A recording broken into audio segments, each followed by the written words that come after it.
Terima kasih Anda masih bersama kami di dalam debat pertama calon gubernur dan calon wakil gubernur DKI Jakarta pemilihan tahun 2024. Dan untuk segmen ketiga kami akan kembali dengan pendalaman visi, misi dan program kerja dengan memberikan pertanyaan yang telah dibuat oleh para panelis. Namun sebelum itu kami ingatkan para hadirin baik yang ada di ruangan maupun di luar ruangan untuk tetap mematuhi tata tertib yang berlaku. Dan di segmen ini kami mohon untuk ketiga calon wakil gubernur untuk maju ke depan mejanya masing-masing. Dan di segmen ketiga ini pertanyaan dimulai untuk calon wakil gubernur nomor urut 1 Bapak Suswono. Dan kami akan mengundang panelis Andita Firseli Utami MPP untuk mengambil undian subtema pertanyaan di dalam fishbowl. Silakan. Oke, dibuka bolanya. Diperlihatkan ke kamera.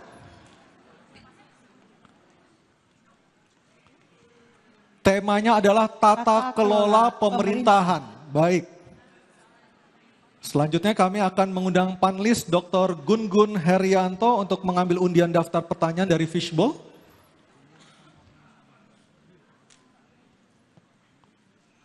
Huruf diperlihatkan B. B. Oke, tata kelola pemerintahan huruf B. Baik, ini dia. Masih tersegel. Silakan kita Anissa, masih tersegel. Ke kamera.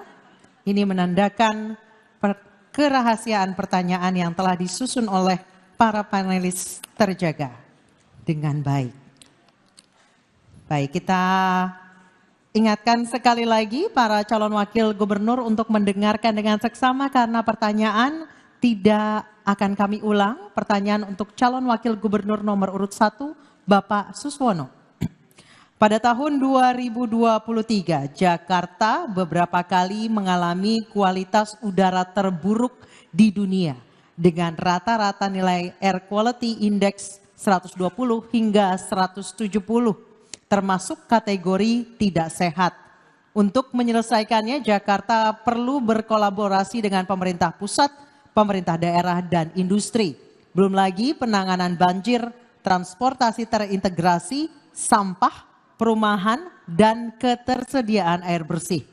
Pada saat bersamaan, Jakarta sedang bertransformasi menjadi kota global seiring dengan perubahan status menjadi daerah khusus Jakarta.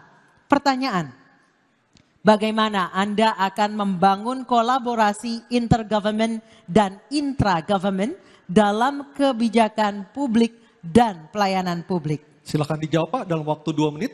Ya, tentu saja kolaborasi adalah satu keniscayaan yang harus dibangun karena tidak mungkin Jakarta ini tentu dengan berkurangnya lahan dan juga tidak mungkin lagi dengan ke depan akan menjadi kota global, maka industri yang nanti akan ditampilkan adalah industri kreatif. Termasuk dalam rangka apa? Mengurangi polusi. Kenapa? Karena memang Jakarta saat ini adalah terpolusi nomor 3 di dunia.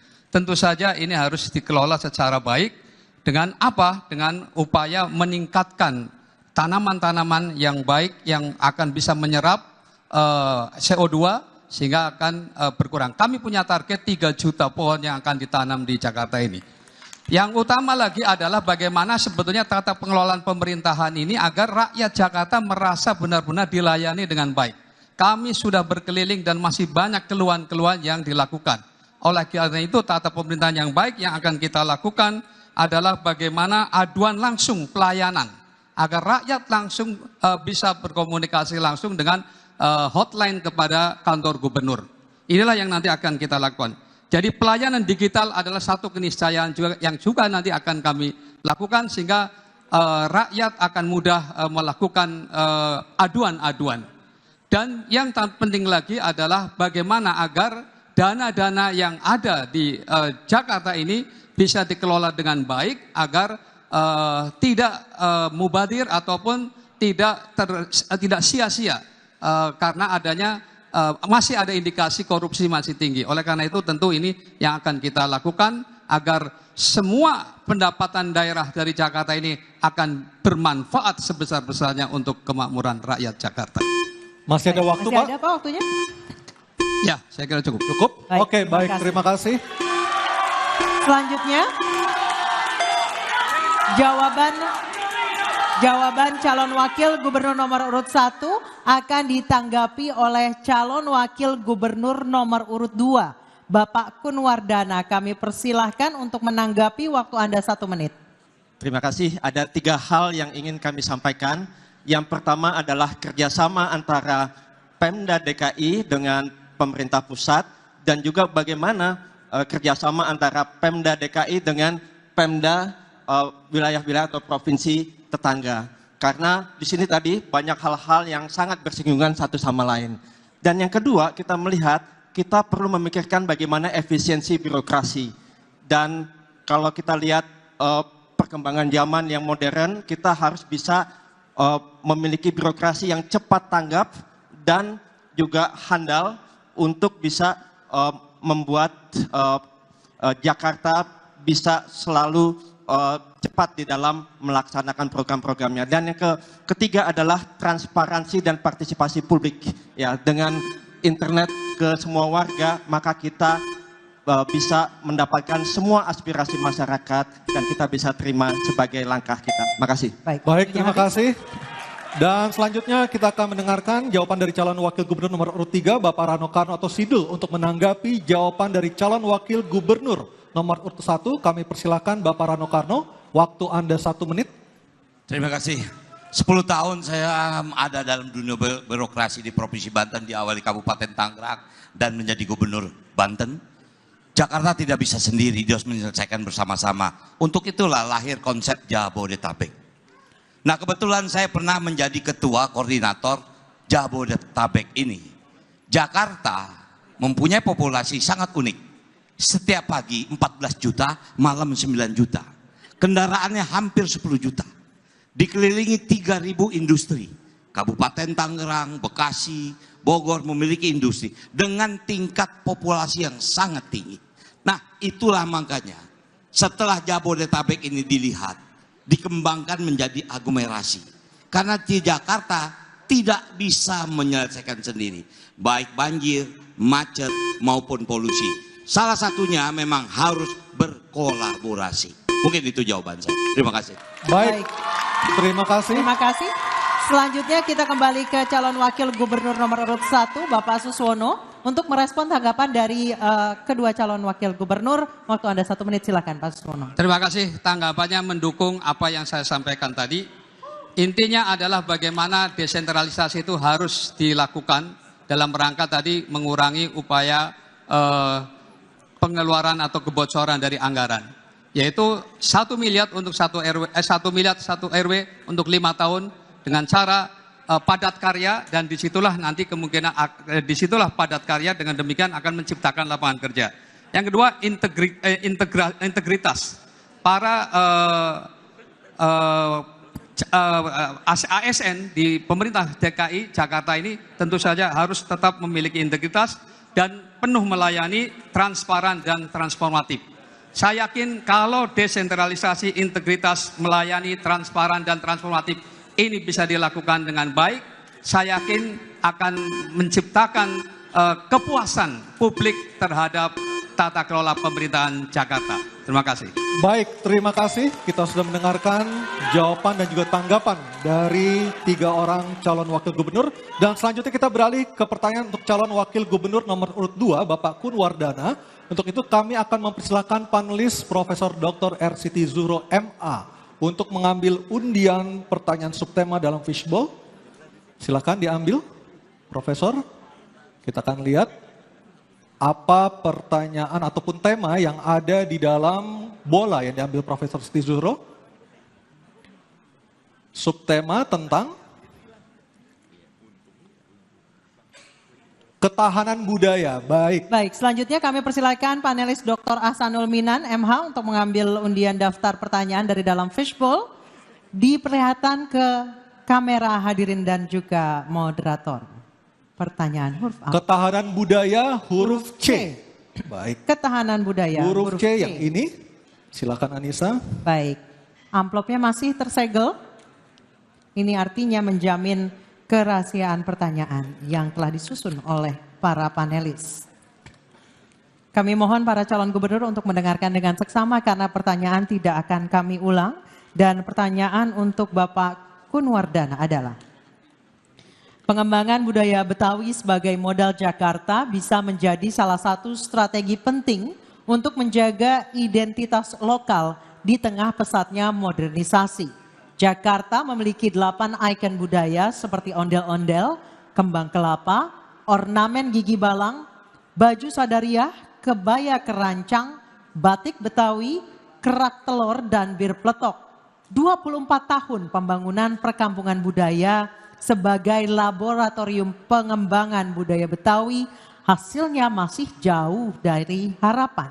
Pertanyaan, bagaimana strategi Anda untuk memperkuat identitas budaya Betawi berbasis komunitas dan ruang kreatif agar tidak punah? Bapak Kunwardana silakan dijawab dalam waktu 2 menit. Baik. Kalau kita melihat yang terpenting itu adalah bagaimana meningkatkan kesadaran masyarakat terhadap pentingnya budaya Betawi ini.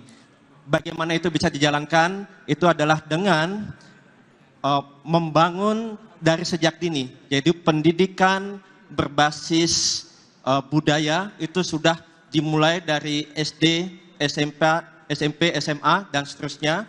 Kemudian juga sarana dan prasarana, ya kita mulai dari pusat komunitas masyarakat yang rencananya nanti akan dibangun di setiap RW sehingga mereka bisa mengaktualisasikan budaya Betawi yang ada, bahkan nanti akan menuju rumah adat Betawi Jakarta. Kemudian yang ketiga itu adalah bagaimana tadi di setiap wilayah mereka juga bisa menggunakan fasilitas-fasilitas yang ada secara gratis, termasuk di Taman Ismail Marzuki.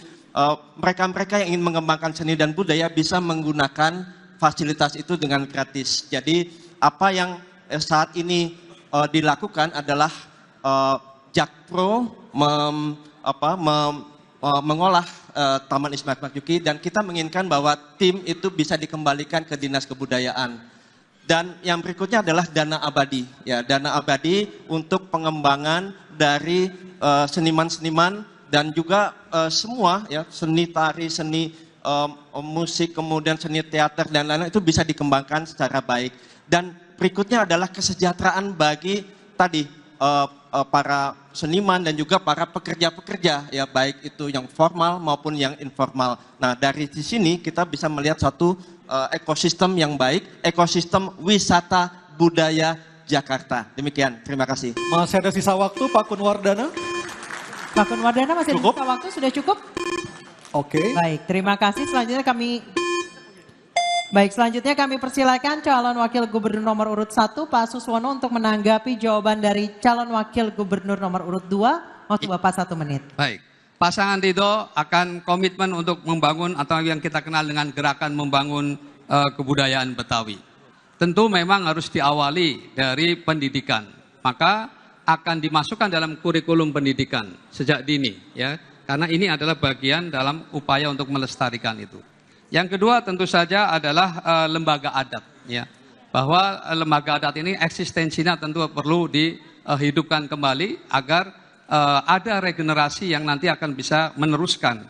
Kemudian situs dan cagar budaya juga tentu saja harus kita jaga, ya, agar simbol-simbol kebetawian ini tentu saja bisa terjaga. Dan yang lebih penting lagi adalah Jakarta ini kota yang hampir sama dengan kota-kota besar di tempat yang lain, tidak ada ciri khasnya. Oleh karena itu nanti kita akan tampilkan simbol-simbol budaya Betawi di tempat-tempat yang memungkinkan. Baik, terima kasih. Waktu sudah habis dan selanjutnya kami akan mempersilakan calon wakil gubernur nomor urut 3 Bapak Rano Karno atau Sidul untuk menanggapi jawaban dari calon wakil gubernur nomor urut 2. Waktu Anda 1 menit. Terima kasih. Kita sering terperangkap dengan kata budaya. Budaya adalah bahasa Sanskerta, terdiri dari 2 kata jamak, budi dan daya. Budi adalah otak, daya adalah tenaga. Apa yang tadi disebutkan itu adalah hasil dari sebuah budi dan daya. Jadilah produk kebudayaan. Nah, yang harus kita lestarikan adalah pola pikir masyarakat Jakarta. Agar dia melihat kebudayaan itu menjadi satu sumber daya manusia yang panjang. Saya memberikan judul Sidul Anak Sekolahan. Kenapa? Karena yang nama sekolah bukan hanya di sekolahan. Di tempat ini kita sedang belajar ini. Kita kuliah, kita bertanya, kita berjawab, kita berdebat. Disinilah belajar sesungguhnya. Nah, tentu ujung daripada hasil kebudayaan harus ada tempat untuk melestarikannya. Diperlukanlah balai rakyat, diperlukanlah Taman Ismail Marzuki. Mungkin itu. Terima kasih. Baik, terima kasih. Selanjutnya kami kembali ke calon wakil gubernur nomor urut 2.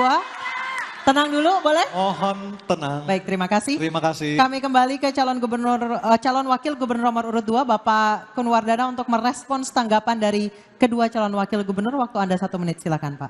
Terima kasih atas masukan dari kedua paslon.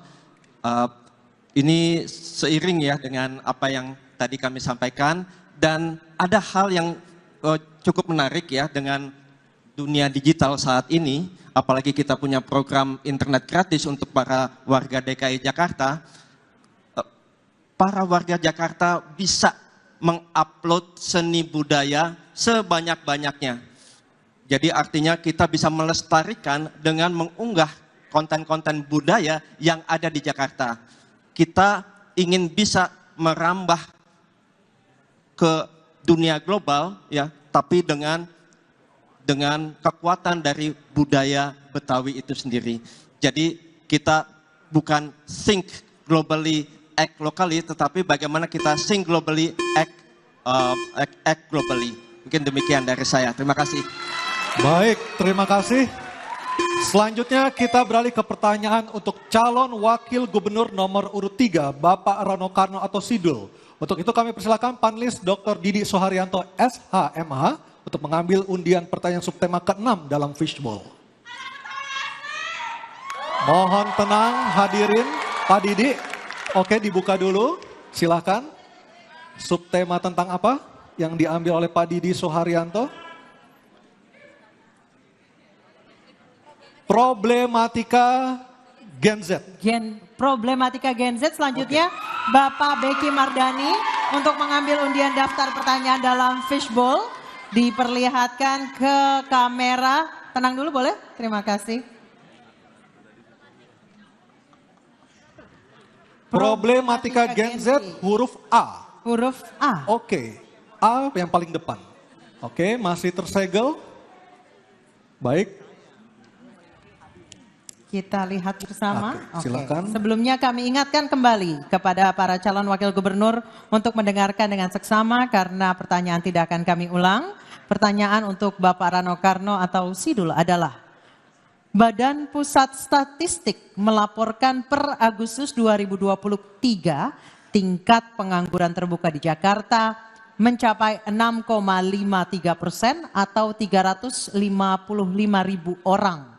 Pengangguran ini didominasi kelompok usia muda 15 sampai 29 tahun sebesar 70,37%, di mana 1 dari 6 orang muda di Jakarta menganggur. Sementara itu mayoritas lowongan kerja yang tersedia mensyaratkan usia dan pengalaman kerja. Ini berarti tingkat pengangguran anak muda tidak hanya disebabkan oleh faktor ketidakmampuan dalam mendapatkan pekerjaan, tapi juga faktor struktural seperti kebijakan rekrutmen yang kurang berpihak kepada mereka. Pertanyaan, apa solusi Anda dalam mengatasi problem lapangan pekerjaan untuk anak muda di Jakarta? Silakan dijawab. Terima kasih. Waktu 2 menit. Hampir 48% populasi Gen Z ini ada secara realita. Dengan segala strata kehidupannya. Dari masyarakat paling bawah sampai yang paling atas. Nah, makanya tadi kita punya kebijakan. Untuk PPSU nggak perlu ribet kerja dengan ijazah. Tidak perlu ijazah SMP. SD sudah bisa bekerja. Karena PPSU itu cuma menjadi tim pekerja untuk menjaga kebersihan. Kita tingkatkan lagi kepada yang jenjang yang lebih tinggi, SMP misalnya. Dunia digital ini dunia bisa dijamah oleh anak-anak. Untuk itulah kita akan membangun balai rakyat. Di sana akan tempat BLK modern. BLK modern ini bisa bukan hanya balai latihan kerja untuk mesin, tapi bisa dengan komputerisasi. Banyak para swasta membuka sekolah-sekolah animasi. Saya tidak ingin menyebutkan, tapi banyak sekali jurusan-jurusan seperti ini. Mungkin kita akan aneh mendengar, banyak anak Indonesia menjadi kreator-kreator pembuat animasi dunia. Bahkan film Avatar, itu hampir 18 anak Indonesia yang bekerja di Indonesia untuk mensuplai Disney misalnya. Itu bagian dari anak Gen Z yang memang populasinya besar dan potensinya bisa dikembangkan, tinggal kita memberikan jurusan-jurusan kepada mereka.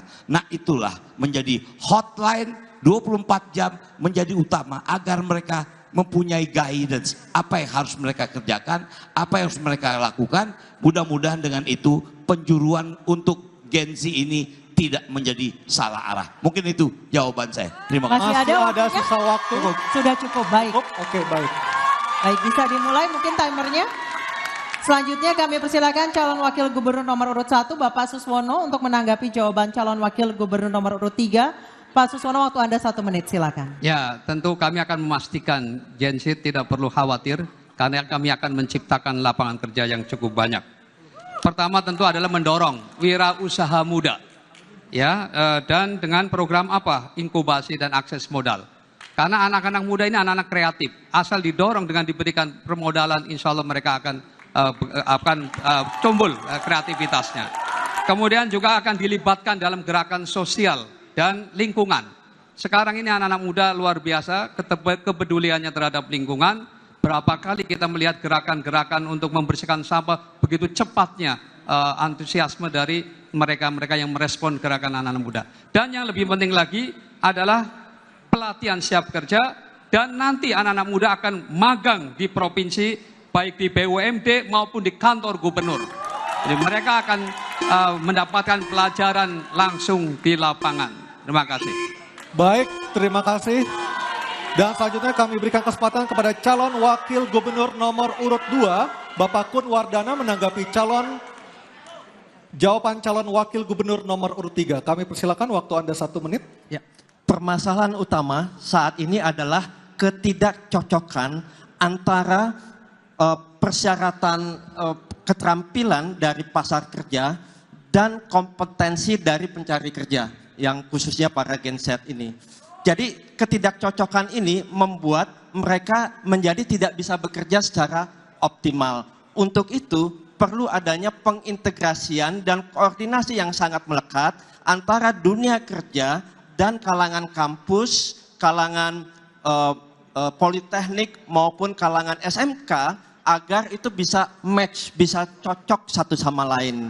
Nah, mereka-mereka nanti bisa diberikan fasilitas kerja praktek di pasar kerja yang ada, sehingga nanti bisa langsung ditempatkan di sana. Kemudian yang kedua itu adalah bagaimana Gen Z ini bisa menggunakan dunia digital untuk investasi masa depan kerja ke depan. Makasih. Waktunya Baik, habis. terima kasih. Selanjutnya kami persilakan untuk kami kembali ke calon wakil gubernur nomor urut 3 untuk menanggapi respons dari kedua calon wakil gubernur. Waktu Anda 1 menit, silakan. Ini memang tantangan bagi kita semua, di mana yang dibilang generasi emas akan lahir pada tahun 2040. Ini menjadi tantangan kita bersama. Disinilah mulai kita mempersiapkannya.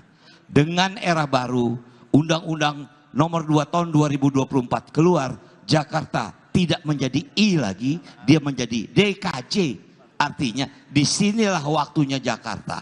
Dan kalau saya melihat, menganalisa struktur APBD, DKI sudah masuk kategori provinsi mandiri. Dia bisa hidup mandiri sendiri dengan APBD yang hampir 81 triliun. Dan insya Allah kita bisa menyiapkan generasi muda yang akan menghadapi era selanjutnya. Terima kasih. Masih ada sisa waktu. Waktunya? Cukup. Sudah cukup. Baik, kita berikan apresiasi untuk ketiga calon wakil gubernur DKI Jakarta. Dan kami persilakan untuk kembali ke tempat duduk Kami masing-masing. persilakan. Iya.